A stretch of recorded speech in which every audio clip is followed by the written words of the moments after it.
എല്ലാവർക്കും നമസ്കാരം.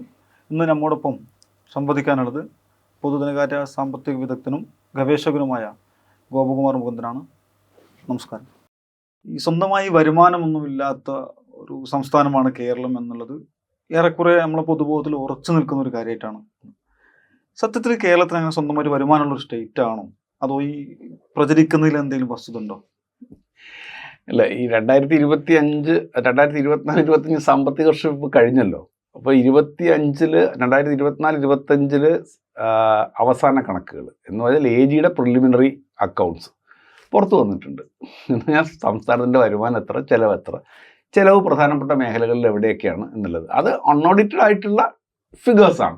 പക്ഷേ വലിയ ഗണ്യമായ വ്യത്യാസം സാധാരണഗതിയിൽ വരാറില്ല. സാധാരണഗതിയിൽ വരേണ്ട കാര്യമില്ല. അപ്പോൾ ട്രഷറിയിൽ നിന്നുള്ള അക്കൗണ്ട്സ് എടുത്തിട്ടാണ് ചെയ്യുന്നത്. അപ്പോൾ അതിൽ വരവിൻ്റെ കണക്കുണ്ട്. ചോദ്യം അതാണല്ലോ, വരുമാനം ഉണ്ടോ എന്നുള്ളത്. സംസ്ഥാന സർക്കാരിൻ്റെ ഒരു വരുമാനം എന്ന് പറയുന്നത് എന്തൊക്കെയാണ്? സംസ്ഥാന സർക്കാരിന് പ്രധാനമായിട്ടും 3 തരം വരുമാനങ്ങളുണ്ട്.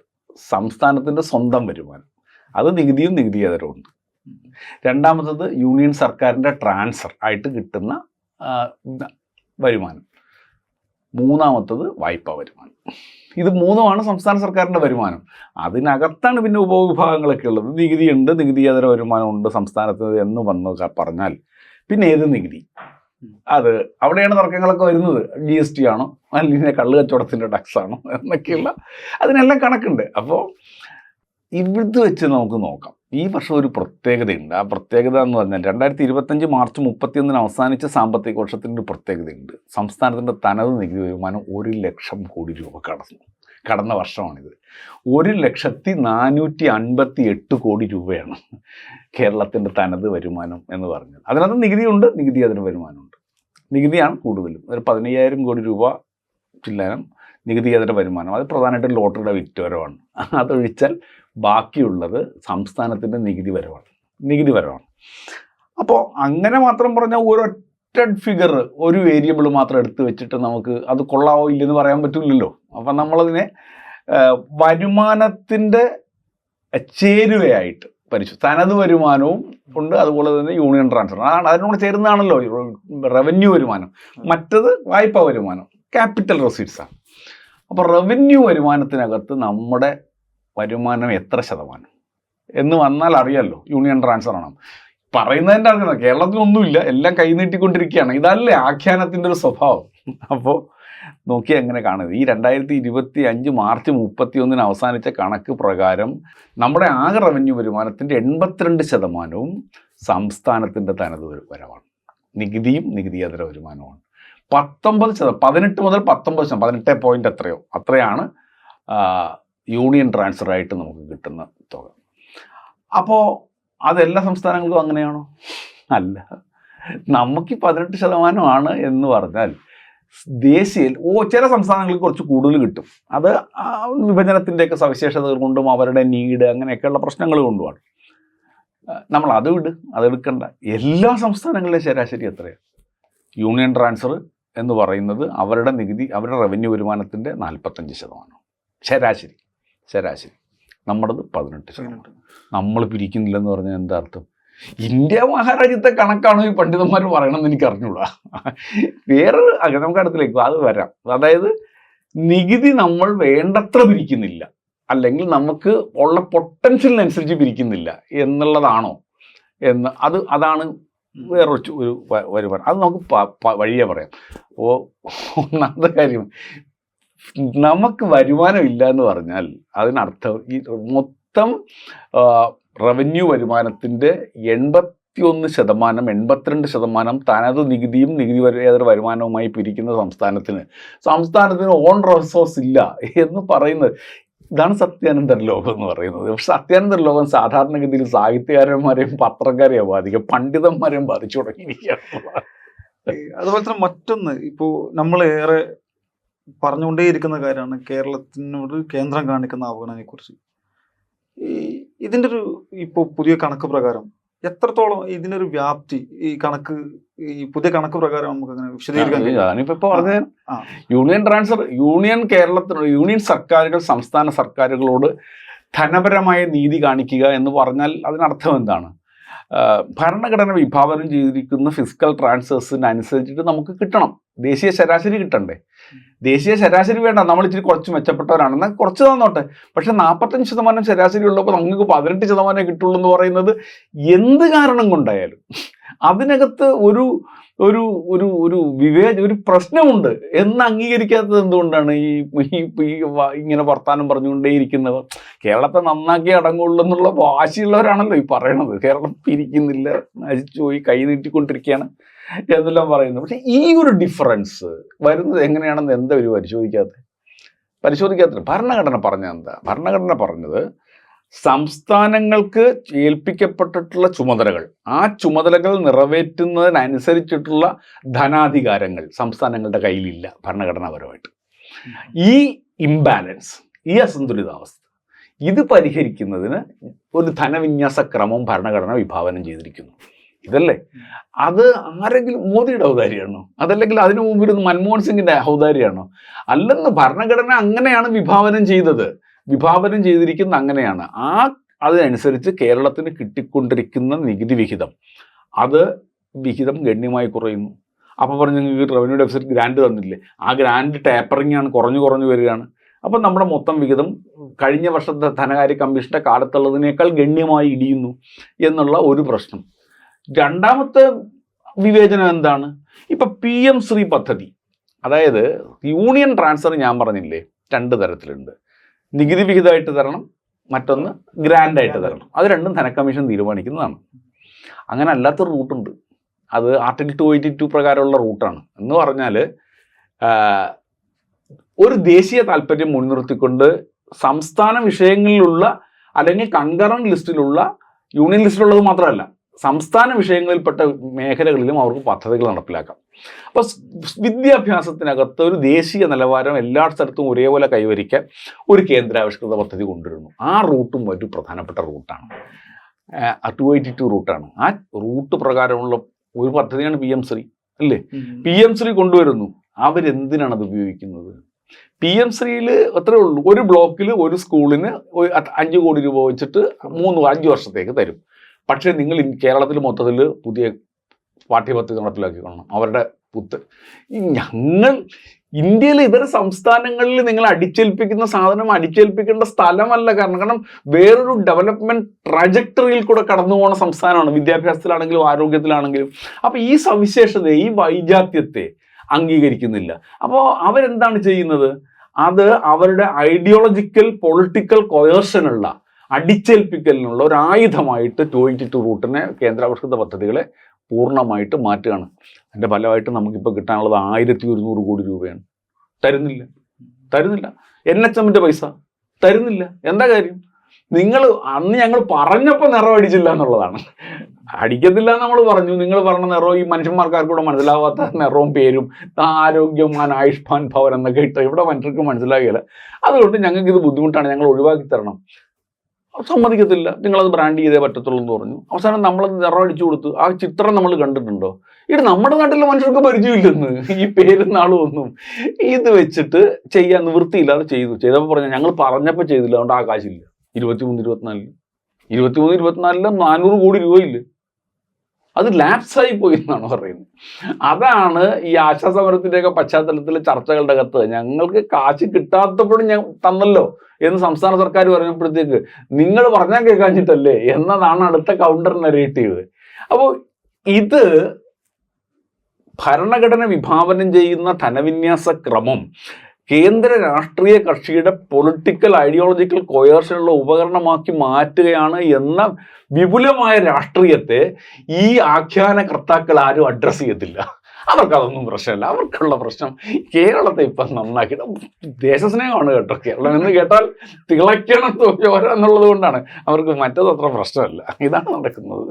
അതുമായി ബന്ധപ്പെട്ട് വേറെ താങ്കൾ ശ്രദ്ധിച്ചോന്നറിയില്ല, ഇപ്പോൾ കഴിഞ്ഞ കുറച്ച് ദിവസങ്ങൾക്ക് മുമ്പ് നമ്മളെ ഈ പ്രശസ്ത സാമ്പത്തിക വിദഗ്ധ മേരി ജോർജ് അവരുടെ നേതൃത്വത്തിൽ ചില സംഘടനകൾക്ക് വേണ്ടിയിട്ട് കേരളത്തിൻ്റെ സംസ്ഥാനത്തിൻ്റെ സാമ്പത്തിക സ്ഥിതിയെക്കുറിച്ച് റിപ്പോർട്ട് പ്രസിദ്ധീകരിക്കേണ്ടായി.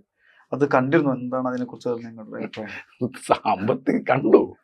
വളരെ കൗതുകകരമായിട്ടുള്ള റിപ്പോർട്ടാണ്. അതിൻ്റെ കൗതുകരം മേരി ജോർജ് ടീച്ചറാണല്ലോ, അധ്യാപികയായിരുന്നു. അപ്പോൾ അവർക്ക് ഈ കണക്കുകൾ, ഇക്കണോമിക്സ് അധ്യാപികയായിരുന്നു, സാമ്പത്തിക ശാസ്ത്രം അധ്യാപികയായിരുന്നു. കണക്കുകളെ സമ്പൂർണ്ണമായിട്ടും തള്ളിക്കളയാൻ ടീച്ചറിന് പറ്റത്തില്ല. അത് എഴുതി വെച്ചിട്ട് പിന്നെ ചില കാര്യം, ഇത് ഞാൻ മനസ്സിലാക്കുന്നത് ഒരു കോൺഗ്രസിൻ്റെ തിങ്ക് ടാങ്ക് ഓർഗനൈസേഷന് വേണ്ടിയിട്ട്, UDFൻ്റെ തിങ്ക് ടാങ്ക് ഓർഗനൈസേഷന് വേണ്ടിയിട്ട് നടത്തിയ പഠനം എന്നാണ് ആ റിപ്പോർട്ടിൻ്റെ ആമുഖത്തിൽ നിന്ന് മനസ്സിലായിട്ടുള്ളത്. അപ്പോൾ അവർ പരിശോധിക്കാൻ ശ്രമിക്കുന്ന കാര്യങ്ങൾ എന്തൊക്കെയാണ്? കേരളം കടം കയറി മുടിഞ്ഞു എന്നൊരു ആഖ്യാനത്തെ സാധൂകരിക്കുന്നതിന് വേണ്ടിയിട്ടുള്ള ശ്രമം കൊണ്ടുവരികയാണ് ചെയ്തത്. അല്ലെങ്കിൽ അതായിരുന്നു അവരുടെ ഇംഗിതം എന്നുള്ളത്. കേരളം നികുതി പിരിക്കുന്നില്ല എന്ന ഈ ആഖ്യാനം, അതിന് കണക്ക് വെച്ചിട്ടുള്ള സാധൂകരണം കൊണ്ടുവരിക എന്നുള്ളതായിരിക്കണം ഇംഗിതം. അങ്ങനെ അല്ലാതെ അവരൊരു പഠനം കൊണ്ടുവരേണ്ട കാര്യം എന്താണെന്ന് എനിക്ക് മനസ്സിലായിട്ടില്ല. പക്ഷെ കണക്ക് കൊണ്ടുവന്നപ്പോഴത്തേക്ക് എന്താ കാണുന്നത്? ഇപ്പം വളരെ കൗതുകകരമാണ്. ആ കണക്കുകൾ, അതിനകത്ത് കൊടുത്തിരിക്കുന്ന ബേസിക് ടേബിൾസ്, അവരുടെ വ്യാഖ്യാനങ്ങളല്ല, അവരുടെ വ്യാഖ്യാനങ്ങളുണ്ട്, അവർ കൊടുത്തിരിക്കുന്ന അതിൻ്റെ ബേസിക് ടേബിൾസ് ഉണ്ട് കണക്കുകളുടെ. ഈ 2001 മുതൽ 2025 വരെയുള്ള കണക്കുകളാണ്, 23 24 വരെ, ഏതാണ്ട് 1/4 നൂറ്റാണ്ട് കാലത്തെ ചില അടിസ്ഥാന കണക്കുകൾ വെച്ചിട്ടാണ് ടീച്ചർ ഇത് പരിശോധിക്കുന്നത്. അത് മാറ്റാൻ പറ്റത്തില്ല, കാരണം അതൊക്കെ പബ്ലിഷ്ഡ് ആയിട്ടുള്ള ഡോക്യുമെൻ്റുകളാണ്. കടം ഇപ്പോഴത്തെ ഒരു ആഖ്യാനം എന്ന് പറഞ്ഞു കഴിഞ്ഞാൽ ഈ കഴിഞ്ഞ 10 കൊല്ലക്കാലം കൊണ്ട് കേരളം കടം കയറി മുടിഞ്ഞുപോയി എന്നുള്ളതാണല്ലോ. അപ്പോൾ 2001 മുതലുള്ള കണക്കെടുത്ത് പരിശോധിച്ചാൽ ഏറ്റവും കൂടുതൽ കടമുണ്ടായിരുന്ന കാലം 2003 2005 കാലത്താണ്. 43% ശരാശരി GDP-യുടെ. ഇതിനിടയിൽ വന്നിട്ടുള്ള പീരീഡ് ഇവർ സാധാരണഗതിയിൽ ചെയ്യുന്നത് എന്താണ്? ഇടതുപക്ഷം ഒരിക്കലും ഡെഫിസിറ്റ് ഫിനാൻസിങ്ങിനെ പൂർണ്ണമായും തള്ളിപ്പറയുന്നില്ല. എന്ന് പറഞ്ഞാൽ കടം വാങ്ങിയിട്ട് ചെലവഴിക്കണം എന്നുള്ളത് എത്ര വേണമെന്നുള്ള റൂൾസിനെയൊന്നും ഫ്ലൗട്ട് ചെയ്യണമെന്നല്ല പറയുന്നത്. പക്ഷെ കടം വാങ്ങുകയേ വേണ്ടത് അപകടമാണ് എന്ന സിദ്ധാന്തത്തിനും ഇടതുപക്ഷത്തിന് യോജിപ്പില്ല. കാരണം സർക്കാരിൻ്റെ ഇടപെടൽ മാക്സിമൈസ് ചെയ്യാന്നുള്ള സിദ്ധാന്തമാണ് അവർ അംഗീകരിക്കുന്നത്, അല്ല സർക്കാരിനെ മിനിമം ഗവൺമെൻറ് എന്നുള്ളതല്ല. അതുകൊണ്ട് അവർ ഡെഫിസിറ്റ് ഫിനാൻസിങ്ങിന് പോകും. അപ്പോൾ ഇവർ കടം മേടിച്ച് മുടിക്കുന്നതാണ് എന്നുള്ളതാണ്. പക്ഷെ നമ്മൾ ഈ പീരീഡ് എടുത്ത് നോക്കിക്കഴിഞ്ഞാൽ എപ്പോൾ നോക്കിയാലും കോവിഡ് എന്ന് പറയുന്ന ഒരു കാലഘട്ടത്തിലുണ്ടായ 37.8% അല്ലെങ്കിൽ 38% കഴിഞ്ഞാൽ ബാക്കിയുള്ളതൊന്നും ഈ 45-ന് അടുത്ത് വരില്ല. ഏറ്റവും കൂടുതൽ അത് 2004-5 ആരാണ് കേരളം ഭരിച്ചിരുന്നതെന്ന് ആലോചിച്ചാൽ മതി. അപ്പോൾ അതാണ് മേരിക്കുട്ടി ടീച്ചറിൻ്റെ സ്റ്റാറ്റിക്സിൽ നിന്ന് കിട്ടുന്നത്. യാഥാർത്ഥ്യങ്ങൾ അതിൽ നിന്ന് കിട്ടുന്നുണ്ട് എന്നുള്ളതാണ്. എന്ന് മാത്രമല്ല, കോവിഡിൻ്റെ പശ്ചാത്തലത്തിൽ ഉയർന്ന കടം GDP-യുടെ ശതമാനമായിട്ട് 38. അപ്പം എന്ന് പറഞ്ഞത് എന്താ? ഇപ്പോൾ ഇക്കോണമി വളർന്നിട്ട് ഇപ്പോൾ ഇക്കോണമി അടച്ചിട്ടിരിക്കുകയാണ്. കൂടി ഇത് താഴും എന്ന് പറഞ്ഞു. താന്നില്ലേ? ഇപ്പോൾ എത്രയാണ് 2024-25 എത്തിയപ്പോഴത്തേക്ക് 34%. എന്ന് പറഞ്ഞാൽ ബാക്ക് ടു നോർമൽസ്. നമ്മൾ തിരികെ നമ്മുടെ ഇതാണ് പറഞ്ഞത്. അന്ന് അത് വാങ്ങണ്ട എന്ന് തീരുമാനിച്ച് ഈ യാന്ത്രികമായ ധനസൂചനകളിൽ കുടുങ്ങിക്കിടന്നിരുന്നെങ്കിൽ എന്ത് പറ്റുമായിരുന്നു? അന്ന് ഇക്കോണമി അടച്ചിട്ടതുപോലെ തന്നെ സർക്കാരിൻ്റെ പ്രവർത്തനവും അടച്ചിടേണ്ടി വരുമായിരുന്നു. ആളുകൾക്ക് ക്ഷേമം കൊടുക്കാൻ പറ്റത്തില്ല. നമ്മൾ ഇന്ന് കാണുന്ന ഇൻവെസ്റ്റ്മെൻ്റ് ഒന്നും നടത്താൻ പറ്റത്തില്ല. റോഡ് ഉണ്ടാവില്ല, ആശുപത്രി ഉണ്ടാവില്ല, പാലം ഉണ്ടാവില്ല, ഒന്നും ഉണ്ടാവില്ല. ഇതിൻ്റെ ഇമ്പാക്റ്റ് എന്താണ്? നമ്മളുടെ ഇക്കോണമിയുടെ വളർച്ച കോവിഡിന് ശേഷം ഏറ്റവും വേഗത്തിൽ തിരികെ പിടിച്ചുകൊണ്ടിരിക്കുന്ന സംസ്ഥാനമാണ്. തിരികെ പിടിക്കുന്നു എന്ന് മാത്രമല്ല, നമ്മൾ തിരികെ പിടിക്കുന്നത് വളരെ ക്വാളിറ്റേറ്റീവ്ലി ഡിഫറൻ്റ് ആയിട്ടുള്ള ഒരു രീതിയിലാണ് തിരിച്ചു പിടിക്കുന്നത്. എന്തുകൊണ്ടാണ് ഞാൻ അങ്ങനെ പറയുന്നത്? ദേശീയ തലത്തിൽ ഉയർന്നു വരുന്ന കണക്കുകൾ നോക്കിക്കഴിഞ്ഞാൽ നിങ്ങൾ ഇവിടെ തൊഴിലിൻ്റെ ചേരുവയിൽ ശമ്പള തൊഴിലുകൾ കൂടുന്നു. ഇതാണ് ക്വാളിറ്റേറ്റീവ് ഡിഫറൻസ്. എന്ന് പറഞ്ഞാൽ എന്താ? ശമ്പള തൊഴിലുകൾ കൊടുക്കുന്നത് എന്ന് പറഞ്ഞാൽ ജിഗ് ഇക്കോണമി വളർന്നുകൊണ്ടിരിക്കുന്ന ഒരു രാജ്യത്ത് അസംഘടിത മേഖലയിലല്ല, മറിച്ച് അനൗപചാരിക തൊഴിലുകളിലേക്ക് ആളുകൾ കൂടിപ്പോകുന്ന സമയത്ത് കഴിഞ്ഞ ഏതാനും വർഷങ്ങൾ കൊണ്ട് കേരളത്തിൽ ശമ്പള തൊഴിലുകളുടെ ചേരുവയിൽ വർധന ഉണ്ടാവുകയാണ് എന്ന് പറഞ്ഞാൽ ഡിഫറൻസ് വ്യക്തമാണ് എന്ന്. രണ്ടാമത്തെ കാര്യം എന്താ? സ്റ്റാർട്ടപ്പ് ഇക്കോസിസ്റ്റം നാഷണൽ ഇന്റർനാഷണൽ റിപ്പോർട്ടുകൾ തന്നെ മെച്ചപ്പെട്ടു വരുന്നു. ഇല്ലേ? നമ്മുടെ ഇതിലേക്ക് ഇൻവെസ്റ്റ്മെന്റ് വരുന്നു. IT രംഗത്ത് പണിയെടുത്തിരുന്ന ആളുകളുടെ എണ്ണത്തിൽ പ്രകടമായ വ്യത്യാസം ഉണ്ടാകുന്നു. IT കയറ്റുമതിയിൽ പ്രകടമായ വ്യത്യാസം ഉണ്ടാകുന്നു. അപ്പോൾ ഇതെന്താണ്? നമ്മൾ ഇൻഫ്രാസ്ട്രക്ചർ ഇംപ്രൂവ്മെന്റിനകത്ത് ഇൻവെസ്റ്റ് ചെയ്തിട്ടുള്ള പണമാണല്ലോ. ആ പണം ഫലങ്ങളായി കൊയ്ത് തുടങ്ങുകയാണ് എന്ന് മനസ്സിലാക്കണം. ആ ക്വാളിറ്റേറ്റീവ് ഡിഫറൻസ് ആണ്. നമ്മൾ അന്ന് പണം മുടക്കിയതുകൊണ്ട്. അത് മുടക്കാതിരുന്നെങ്കിലോ ഇതുണ്ടാവില്ല. അതാണ് ശ്രീ പിണറായി വിജയൻ പ്രസംഗിക്കുമ്പോഴൊക്കെ പറയും, എല്ലാ കാലത്തും ഇവിടെ നിക്ഷേപം വരണമെന്ന് ആഗ്രഹം ഉണ്ടായിരുന്നു, എല്ലാ ഭരണാധികാരികൾക്കും ഉണ്ടായിരുന്നു. പക്ഷേ ഇവിടെ വന്നാൽ ഞങ്ങൾ നല്ലോണം ചിരിക്കാൻ, നല്ലോണം വർത്തമാനം പറയാമെന്ന് പറയാനല്ലാതെ നല്ല റോഡുണ്ടെന്ന് കാണിച്ചു കൊടുക്കാൻ പറ്റുമായിരുന്നു. നിങ്ങൾക്ക് നല്ലോണം തടസ്സമില്ലാണ്ട് വൈദ്യുതി വരുമെന്ന് കാണിച്ചു കൊടുക്കാൻ പറ്റുമായിരുന്നു. എല്ലായ്പ്പോഴും വെള്ളം കിട്ടുമെന്ന് കാണിച്ചു കൊടുക്കാൻ പറ്റുമായിരുന്നു. എല്ലായിടത്തും നിങ്ങൾക്ക് ഇന്റർനെറ്റ് കണക്ടിവിറ്റി ഉണ്ടെന്ന് കാണിച്ചു കൊടുക്കാൻ പറ്റുമായിരുന്നു. അത് നേടിയതാണ് ഈ അടിസ്ഥാനം. അതിനാണ് ഈ പണം മുടക്ക്. ആ പണം മുടക്ക് ഫലം കൊയ്യുന്ന അവസ്ഥയിലേക്ക് എത്തിയിരിക്കുന്നു, ഇല്ലേ? അപ്പോഴും ഈ കടപ്പടി പടത്തോട് ഇപ്പൊ കുറഞ്ഞു, ഇല്ലേ? ഇപ്പൊ കുറയുമെന്ന് കുറഞ്ഞില്ലേ? ഇക്കോണമി വളർന്നു, കടത്തിന്റെ ശതമാനം GDP ആയിട്ട് കുറഞ്ഞു. മനോരമ പുതിയൊരിടവെടുത്തിട്ടുണ്ട്. എന്താണെന്നറിയോ? അവര് പറഞ്ഞു, കടം GDP-യുടെ ശതമാനമായിട്ട് പറയുന്ന പരിപാടി മനോരമ നിർത്തി. എന്നിട്ട് 1.5 ലക്ഷം രൂപ കടം ഉണ്ടായിരുന്നത് 4 ലക്ഷം രൂപയായിട്ട് വർദ്ധിച്ചു. തുകയിൽ ഇത് പറയുക എന്നുള്ളതാണ്, തുകയിൽ പറയുക എന്നുള്ളതാണ്.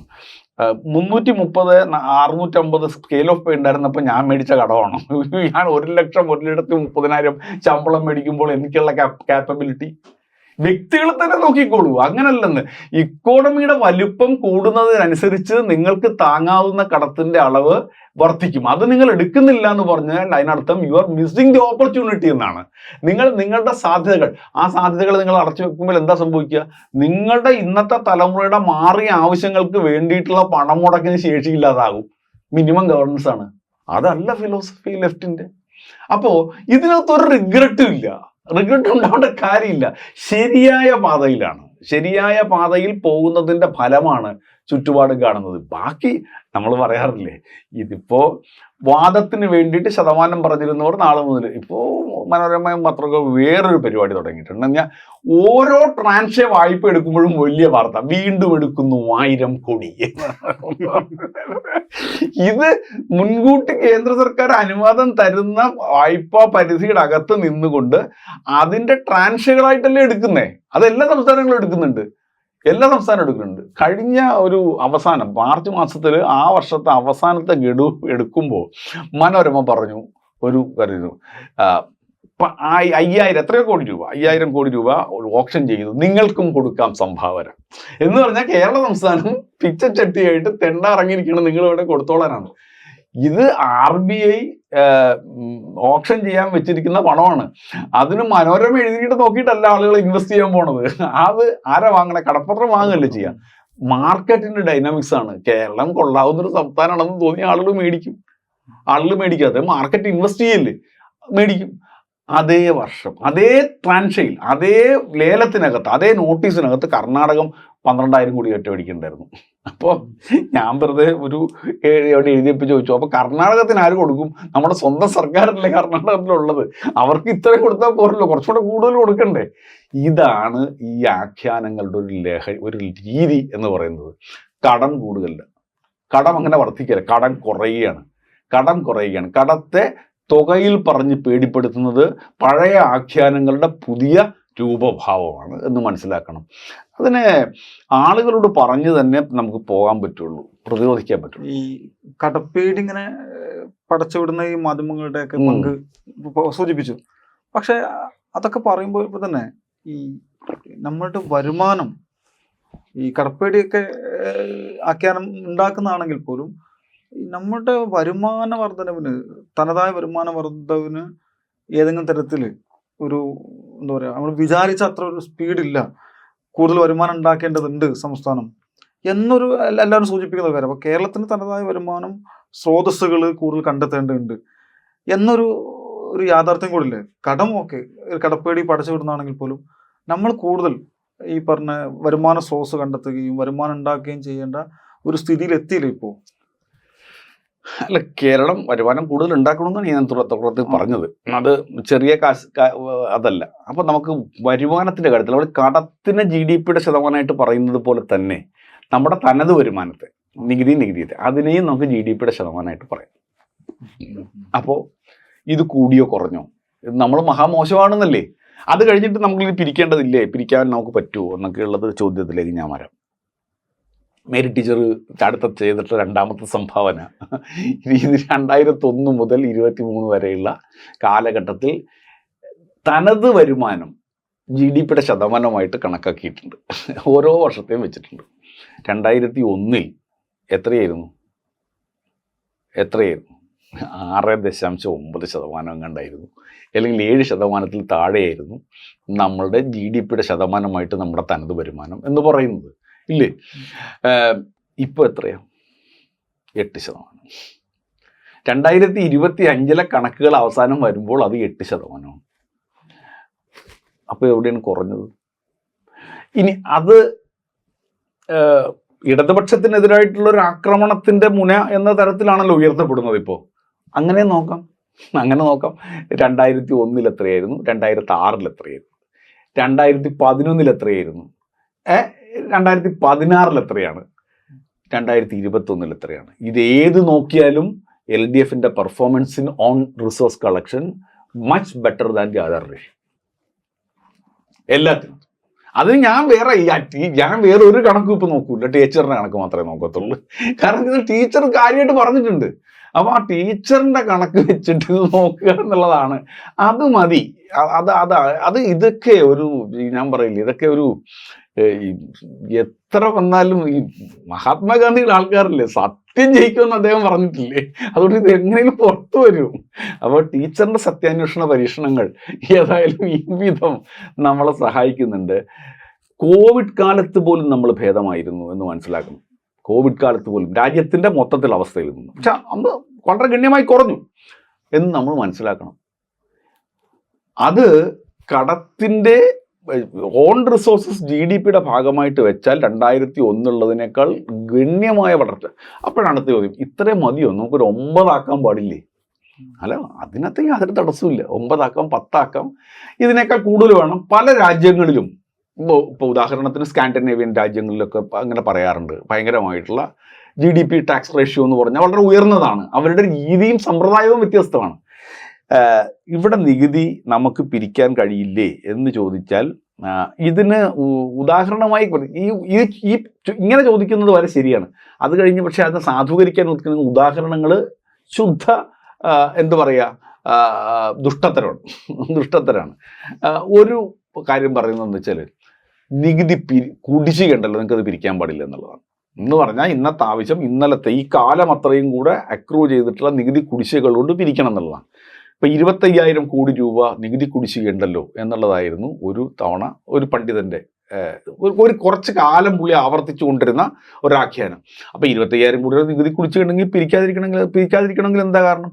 പിരിക്കാതിരിക്കാന്ന് പറഞ്ഞുകൊണ്ട് എന്തോ ചിക്കിളി മേടിക്കുന്നുണ്ട് എന്നുള്ളതല്ല. അങ്ങനെ പറഞ്ഞു, പങ്കുപറ്റ് സംസ്കാരത്തിന്റെ ഭാഗമാണെന്ന് കണ്ണം പറഞ്ഞു. പങ്കുപറ്റ് സംസ്കാരം ഒരു തെളിവും വേണ്ട, ഒരു തെളിവും ഇല്ലാതെ പറയാം.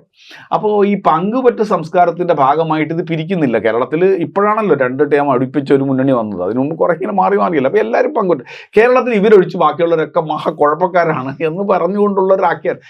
അങ്ങനെ ഉണ്ടെങ്കിൽ സ്പെസിഫിക് ആയിട്ട് ആ കേസ് പറയട്ടെ. അതിന് പകരം ഇങ്ങനെ ഒരു സംസ്ഥാനത്തിൻ്റെ ഇക്കാലം അത്രയും ഉണ്ടായിട്ടുള്ള ഭരണ സമ്പ്രദായങ്ങൾ ആകെ പങ്കുപറ്റ സംസ്കാരത്തിൻ്റെ ഭാഗമായിട്ട് കുടിശ്ശിക വരുത്തി എന്നൊക്കെ ഉള്ളതൊക്കെ വളരെ ഇറസ്പോൺസിബിൾ ആയിട്ടുള്ള സ്റ്റേറ്റ്മെൻറ്റ്സാണ്.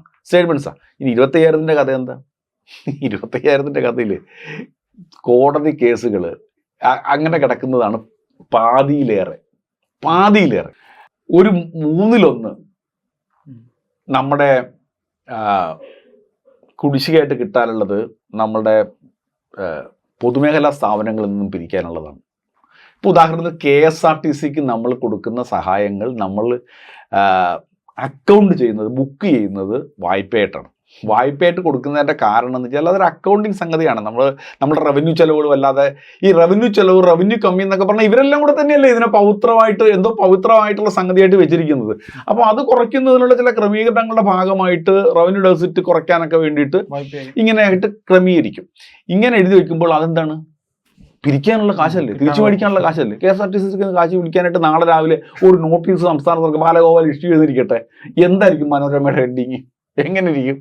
ഇതെല്ലാം കൂടി എടുത്തു വെച്ചിട്ടാണ്. അപ്പം എൻറ്റയർ ടാക്സ് മെഷീനറി ഈ പുറകുന്നുള്ള ഈ നികുതിയുടെ പിരിക്കാൻ ഒരു തരത്തിലും സാധ്യമല്ലാത്ത കാശിൻ്റെ പുറകെ നടക്കണം എന്നുള്ളതാണ്. അതായത് ഞാനപ്പോൾ അവർ പറയുക, നിങ്ങൾ കാർ ഓടിച്ചാൽ റിയർ മിറർ ഉപയോഗിക്കണം, പക്ഷേ ഈ മുഴുവൻ സമയം റിയർ മിററിൽ വെച്ചുകൊണ്ട് നോക്കിക്കൊണ്ടിരുന്ന മുമ്പിൽ പോയി ഇടിച്ച് ചത്തുപോകും മനുഷ്യന്മാർ. മുന്നോട്ടുള്ള പോക്കിനെ കുറിച്ച് ആലോചിക്കുക എന്നുള്ളതാണ്. ദ സെക്കൻഡ് തിങ്, നമുക്ക് നിലവിലുള്ള സ്ട്രക്ചറിൽ നമ്മുടെ ടാക്സ് ഡൊമൈൻസ്, നമ്മുടെ നികുതി അധികാരങ്ങൾ ഇങ്ങനെ കേരളത്തിൽ നിന്ന് നികുതി പിരിക്കുന്നില്ല എന്നാരാ പറഞ്ഞു? കേരളത്തിൽ നിന്ന് നികുതി പിരിക്കണത് യൂണിയൻ സർക്കാരാണെന്നുള്ളതേ ഉള്ളൂ. അതിന്റെ കാരണം എന്താ? അതാണ് ടാക്സ് സ്ട്രക്ചർ. ആ ടാക്സ് സ്ട്രക്ചർ ഇപ്പൊ GST വന്നു. നമ്മുടെ നേരത്തെ വിൽപ്പന നികുതി 100% നമ്മൾ പിരിച്ചുകൊണ്ടിരുന്നതാണ്. ഇപ്പൊ പിരിച്ച് 18 രൂപയുടെ ഒരു 100 രൂപയുടെ സാധനം മേടിച്ച് 18% നികുതികളാണെങ്കിൽ 18 രൂപ പിരിക്കാം. ആ 18 രൂപയിൽ 9 രൂപ അവർ കൊണ്ടുപോകില്ലേ? 9 രൂപ നമുക്ക് കിട്ടത്തുള്ളല്ലോ. GST വന്നപ്പോൾ സ്ട്രക്ചറൽ കോൺസ്റ്റിറ്റ്യൂഷണൽ മാൻഡേറ്റ് അല്ലേ, നമുക്ക് എന്താ ചെയ്യാൻ പറ്റുക? അപ്പോൾ അതൊന്ന്. രണ്ടാമത്തെ കാര്യം,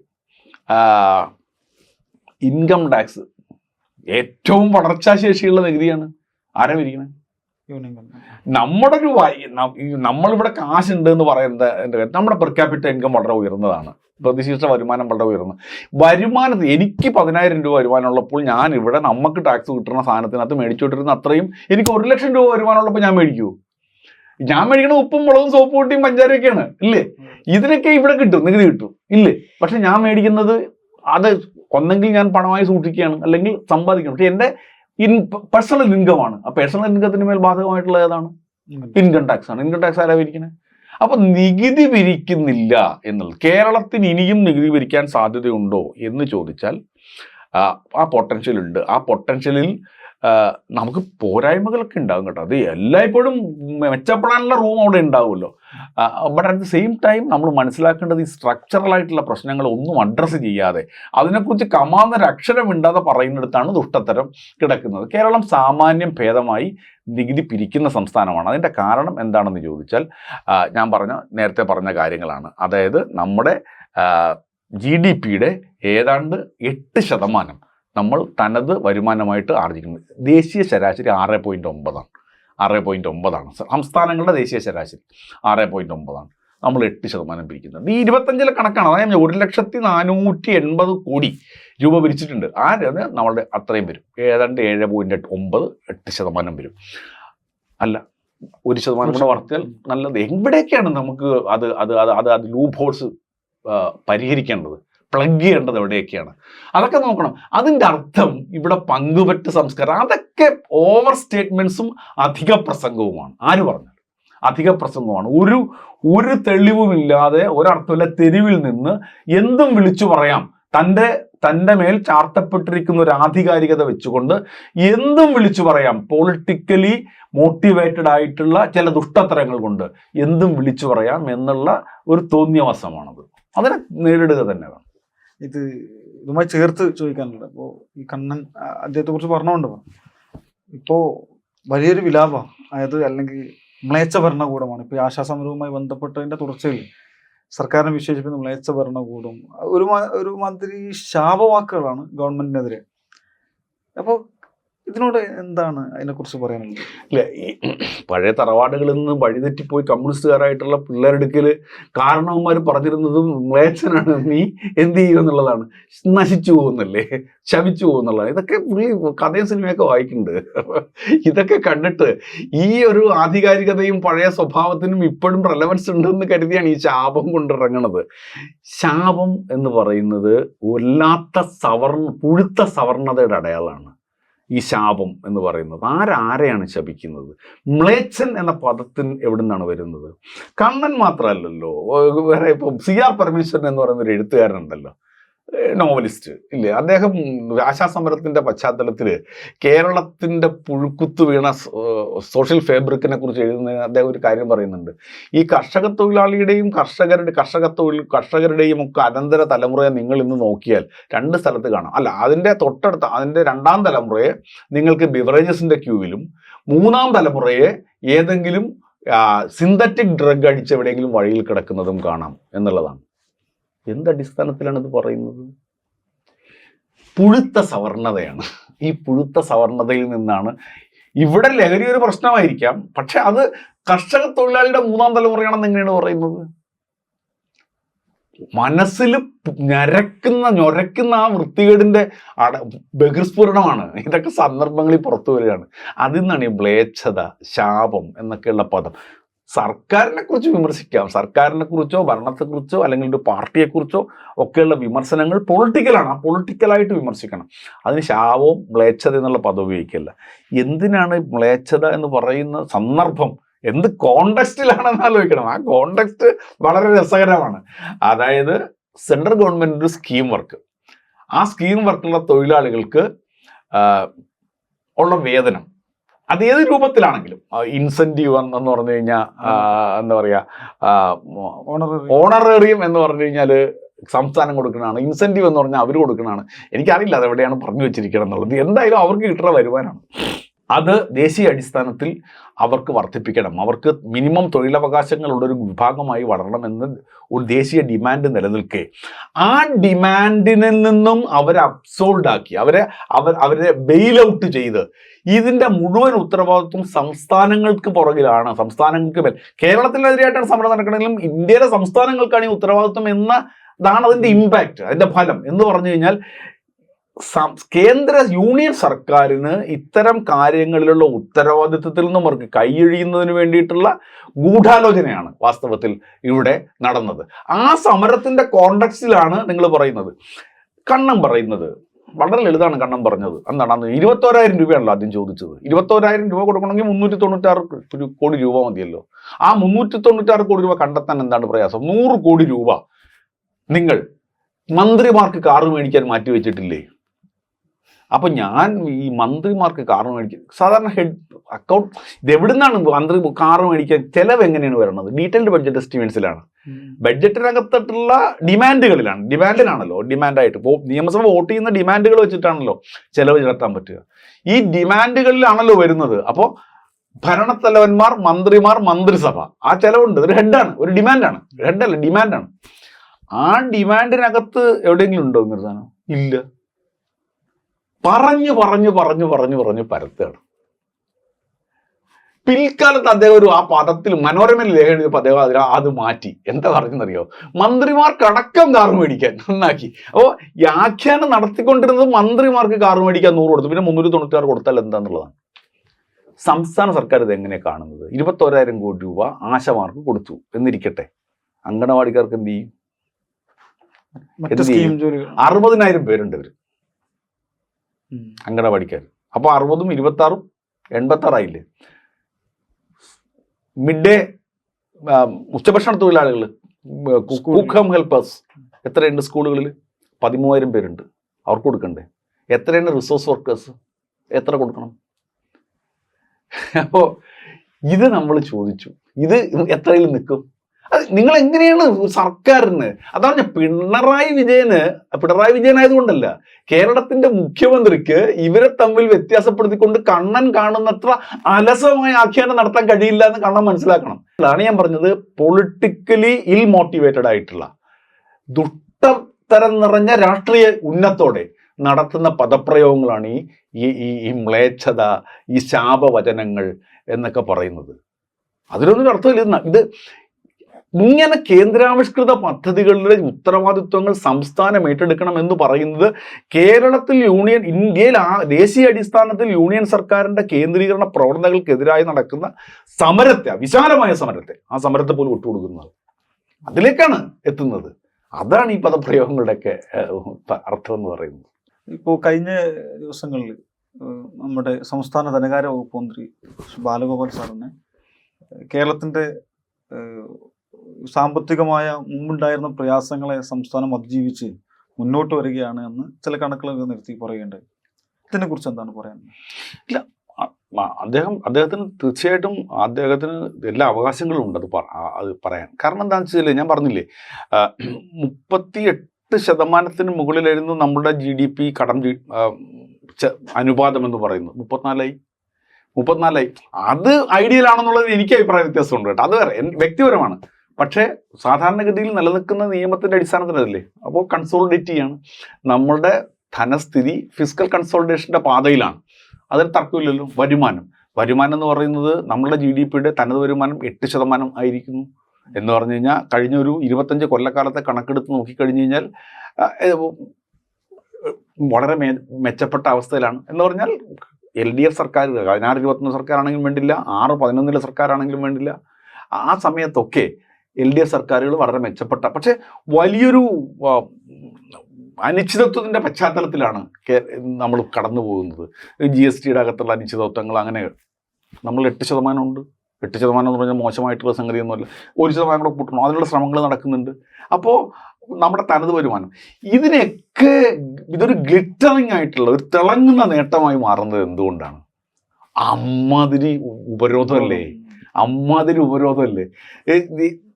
ഈ ആശമാരുടെ പൈസയുടെ കാര്യം തന്നെ ആലോചിച്ച് നോക്കുന്നത്. നമുക്ക് ഇപ്പോഴും കിട്ടാണ്ട് 10-16 മാസത്തെ കേന്ദ്രത്തിന്റെ ഈ നക്കാപ്പിച്ച വീതം. ഈ 1200 രൂപ പെൻഷൻ കൊടുക്കുന്നതിനകത്ത് 62 ലക്ഷം 62 ലക്ഷം പേർക്ക് കൊടുക്കുന്നുണ്ട്. 62 ലക്ഷം പേർക്ക് കൊടുക്കുന്നതിനകത്ത് നിന്ന് ഒരു 8 ലക്ഷം പേർക്ക് 7 ലക്ഷം പേർക്കാണ് അവർ 300 മുതൽ 400 രൂപ വരെ കൊടുക്കുന്നത്. അത് കുടിശ്ശികയാണ് 500 കോടി രൂപ 400 കോടി രൂപ. SS എന്ന് പറഞ്ഞ സ്കൂളിനകത്ത് 1500 കോടി രൂപ 1100 കോടി രൂപ പല കാര്യങ്ങൾ വെച്ച് പിടിച്ചു വെച്ചുകൊണ്ടിരിക്കുന്നു. നെല്ല് സംഭരണത്തിന്റെ കുടിശ്ശിക ഇനിയും കിട്ടാനുണ്ട് 800-900 കോടി രൂപ. കേരളത്തിന് ഈ തുക വളരെ വലുതാണ്. അങ്ങനെ ഇരിക്കെ അങ്ങനെ ചെയ്തിട്ട് നിങ്ങൾക്ക് പഞ്ചായത്തിൽ പൈസ ഇല്ലെന്ന് മാർച്ച് 30 കേട്ടോ? ആരെങ്കിലും പറഞ്ഞോ? ഇല്ലല്ലോ. ഏതെങ്കിലും സംഗതിയുടെ അകത്ത് പണം കൊടുക്കാനുണ്ട് എന്ന് കേട്ടോ? അവസാനം ഏഷ്യാനെട്ട് കുത്തിത്തിരിപ്പറക്കി. എന്താണെന്നറിയോ? ലോകബാങ്കിന്റെ പൈസ, ലോകബാങ്കിന്റെ കൃഷിക്കുള്ളൊരു പണം വകമാറ്റി ചെലവഴിച്ചു. അവൻ എഴുതിയ രേഖിക എനിക്ക് തിരുവനന്തപുരത്തുള്ള ഈ റിപ്പോർട്ടേഴ്സൊക്കെ എന്റെ ഫ്രണ്ട്സ് ആണ്. അപ്പൊ അത് വകമാറ്റി പഠിക്കാൻ ലോകബാങ്ക് ഉദ്യോഗസ്ഥർ വരികയാണെന്നുള്ള തൊട്ടടുത്ത ആഴ്ച ഉടൻ തന്നെ വരികയാണെന്നുള്ളതാണ്. അപ്പൊ ഞാൻ അദ്ദേഹത്തിനോട് ചോദിച്ചു, എങ്ങനെ ഈ വക മാറ്റണം എന്ന് ചോദിച്ചു. ട്രഷറിയിലേക്ക് വരുന്ന കാശാണ്, കൺസോൾട്ടേറ്റഡ് ഫണ്ടിലേക്ക് വരുന്ന കാശാണല്ലോ. കൺസോൾട്ടേറ്റഡ് ഫണ്ടിലേക്ക് വരുന്ന കാശ് വക മാറ്റുക വെച്ചാൽ ലോകബാങ്കിന്റെ കാശ് ഇത്, GST കിട്ടിയ കാശ് ഇത്, ഇതൊക്കെ ഓരോരോ കെട്ടായിട്ട് ട്രഷറിയിൽ എവിടെയെങ്കിലും എടുത്തിട്ട് ഇത് കുറേശ്ശെ എടുത്തുകൊണ്ട് പോകണമെന്നാണോ ഉദ്ദേശിച്ചത്? അല്ല. അപ്പൊ പിന്നെ എന്താണ് ചെയ്തത്? ഈ വന്ന തുക സംസ്ഥാനത്തിന്റെ പ്ലാന്റെ ഭാഗമാണ്. സംസ്ഥാനത്തിന്റെ പ്ലാൻ എന്ന് പറഞ്ഞു കഴിഞ്ഞാൽ നമ്മൾ യഥാർത്ഥത്തിൽ വായ്പയായിട്ടല്ല മേടിക്കണം, വായ്പയായിട്ട് കിട്ടും. യൂണിയൻ സർക്കാർ വായ്പയായിട്ട് നമുക്ക് തരികയാണ് ചെയ്യുന്നത്. കാരണം എന്താ?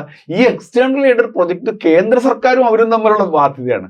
കേന്ദ്ര സർക്കാർ നമുക്ക് ലോൺസ് ആൻഡ് അഡ്വാൻസസ് എന്ന് പറഞ്ഞ ഹെഡിനകത്താണ് തരിക. നമ്മളത് 30 വട്ടത്തിന് ശേഷം മടക്കി കൊടുക്കണം. അതാണ് അതിനകത്തുള്ള കഥ.